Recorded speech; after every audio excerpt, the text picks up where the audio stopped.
Hi friends, welcome to நம்ம சமையல். Night பார்த்திங்கன்னா இன்றைக்கி தேங்காய் சாதம் பண்ணலான்னு சொல்லிவிட்டு நான் தேங்காய் எடுத்து வச்சுருக்கேன்.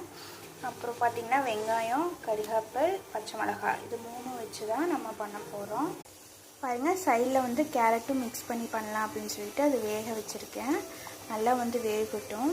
கொஞ்சம் கேரட் வந்து உங்களுக்கு சீக்கிரம் வெந்துடும், ஒரு 5 மினிட்ஸ்க்குள்ளே வந்துடும்.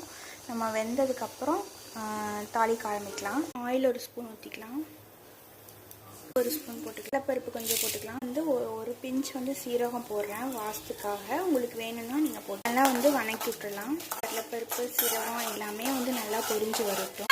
வெங்காயம், பச்சை மிளகாய், கறிவேப்பிலை இதெல்லாம் போட்டு தாளிச்சு ஒரு ஸ்பூன் போட்டு நல்லா வந்து மிக்ஸ் பண்ணி வச்சுக்கோங்க. நல்லா வந்து கேரட் உள்ளே போட்டுருக்கேன், அதையும் நல்லா மிக்ஸ் பண்ணி எடுத்துக்கலாம். தேங்காய் எடுத்துருக்கேன், அதையும் மிக்ஸ் பண்ணி மிக்ஸ் பண்ணி எடுத்துக்கலாம்.